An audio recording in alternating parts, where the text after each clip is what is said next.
আসসালামু আলাইকুম বন্ধুরা, কেমন আছেন সবাই? আশা করি ভালো আছেন। বন্ধুরা, আমাদের যাদের ফোন অটোমেটিক বন্ধ হয়ে যায়, তো এই সমস্যাটা আমরা অনেকে ফেস করে থাকি। ঠিক আছে? এই সমস্যাটা কিভাবে সমাধান করবো? এর মারাত্মক একটি সমস্যা।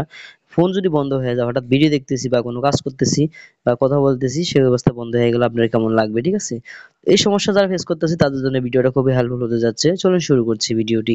তো মূল ভিডিও যাওয়ার আগে অবশ্যই চ্যানেলটি সাবস্ক্রাইব করবেন, অবশ্যই শেয়ার করে দিবেন। অনেকেই কিন্তু অনেক উপকার হবে, কারণ এই সমস্যা অনেকেই ভুগছে। ঠিক আছে? অনেকেই ভুগে। অবশ্যই শেয়ার করে দিবেন, একটু লাইক দিবেন। তো এখানে আমরা প্রথমে চলে যাব কোথায়? এখানে সেটিংস এ চলে যাবে এই সমস্যাটা সমাধান করার জন্য। তো এই সমস্যাটা মেইন সেটিংস এ আগে যেতে হবে। ঠিক আছে? সেটিংসটাকে অফ করা থাকে, অন করা থাকে এবং কি আবার অন্য প্রবলেম হয়ে থাকে। আমি কোনটা কোন সমস্যা বলবো। এখানে সেটিংস এ চলে গেলাম। সেটিংস এ আসার পর এখানে আমরা সার্চ বারে সার্চ করব শিডিউল। ঠিক আছে? হুম, এখানে এস সি এইচ এই কটার সংখ্যা লেখলে দেখতে পাচ্ছেন এখানে schedule power on off and restart. ঠিক আছে? এখানে আমি কিন্তু সেটিংস এর মধ্যে খুঁজে খুঁজে দেখাতে পারতাম, কিন্তু এখানে এক এক মডেল অনুসারে আলাদা আলাদা সেটিংস এখানে। ঠিক আছে? আপনারা খুঁজে পাবেন না। ঠিক আছে? তো এখানে আমি ডাইরেক্ট সার্চ বারে লিখে তারপরে এখানে সার্চ করে নিয়ে আসলাম। ঠিক আছে? তো এখানে schedule power on off and restart এখানে দেখতে পাচ্ছেন, এখানে ক্লিক করব। এখানে ক্লিক করার পর দেখতে পাচ্ছেন এই যে শিডিউল পাওয়ার অন, আমার দেখুন বন্ধ হয়ে যায় কেন? এই যে দেখতে পাচ্ছেন এখানে শিডিউল পাওয়ার অফ প্রতিদিন দেখতে পাচ্ছেন যে কোনো একটা মেঘরা বন্ধ হয়ে যায়। এই যে যেমন আমার 7টা বাজে, সকাল 7টা বাজে দেওয়া আছে এখানে। এই যে অন করা আছে। ঠিক আছে? তো আপনার যেটাই অন করা থাক না কেন, বাকি এখানে টাইম সেট করা যায়। দেখতে পাচ্ছেন এই যে টাইম সেট করা যায় যে কবে কবে বন্ধ হবে বা কবে কবে হবে না। ঠিক আছে? তো আমরা কি করব?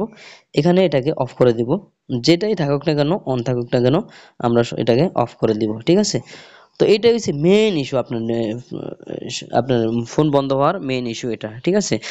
তো দ্বিতীয় ইস্যু হয়েছে বা এটা যদি না হয়, এটা যদি কাজ না হয়, সেক্ষেত্রে আপনি কি করবেন?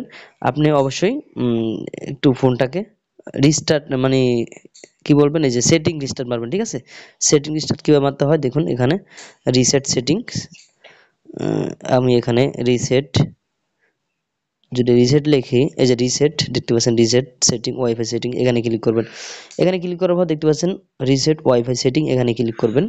এখানে ক্লিক করার পর আপনি সিম সহ করতে পারবেন, কোন সিমটা আপনি সিলেক্ট করবেন, যে কোনো একটা সিম সিলেক্ট করবেন। ঠিক আছে? আমি একটা সিম সিলেক্ট করছি, রিসেট সেটিং মারি দিলাম। এখানে আপনার ফোনের পাসওয়ার্ডটা চাবে, আমি পাসওয়ার্ডটা দিয়ে দিচ্ছি। ঠিক আছে? দেখতে পাচ্ছেন এখানে অলরেডি রিসেট হয়ে গেছে। তো তারপর আমরা কি করব? এটা এখানে ২ নাম্বার কাজ। ঠিক আছে? এতেও যদি না হয় তাহলে কিন্তু আপনার ফোন, যদি অনেকের ফোন আছে কম র‍্যাম রুম কম, ঠিক আছে? র‍্যাম 1 জিবি বা 2 জিবি র‍্যাম এবং কি রুম আপনার যে মেমোরিটা আছে সেটা হয়তো 16 বা 32 বা 8 জিবি হতে পারে। ঠিক আছে? সেক্ষেত্রে কিন্তু আমাদের এই র‍্যাম রুমের উপরে চাপ পড়ার কারণে অটোমেটিক বন্ধ হয়ে যেতে পারে। সেক্ষেত্রে আমরা কি করব? এটাকে আমরা আমাদের যে ইমেজ মানে যেগুলো কাজে লাগে না, ইমেজ এবং কি আপনাদের ভিডিওগুলো আমরা ডিলিট করে দিব। যেকোনো মানে যেগুলো আমাদের কাজে লাগে না, ওর প্রয়োজন নেই। ঠিক আছে? সেগুলোকে আমরা ডিলিট করে দিব, কারণ এর ভিতরে চাপ পড়লে কিন্তু হ্যাঁ আপনার কি বলে ফোনটা অটোমেটিক বন্ধ হয়ে যাবে। হ্যাঁ, এবং কি ৩ নাম্বার সমস্যাটা যেটা সমাধান, আপনি দেখা গেছে সফটওয়্যার ইস্যুর জন্য কিন্তু আমাদের এই সমস্যাটা হতে পারে। ঠিক আছে? অনেকে হয়, অনেক ফোন কিন্তু সফটওয়্যার ইস্যুর জন্য কিন্তু অটোমেটিক বন্ধ হয়ে যায়।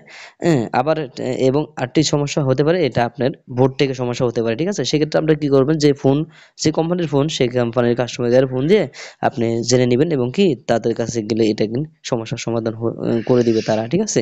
এটা আপনার পাওয়ার আইসি প্রবলেম হলেও কিন্তু এটা হতে পারে।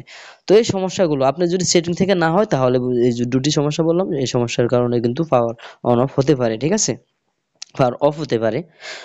তো আশা করি আপনি ভিডিওটি বুঝতে পেরেছেন, বা ভিডিওটি আপনার ভালো লেগে থাকে অবশ্যই শেয়ার করে দিবেন আর একটা লাইক দিবেন মাসবি, কমেন্ট করে মতামত জানাবেন। ধন্যবাদ।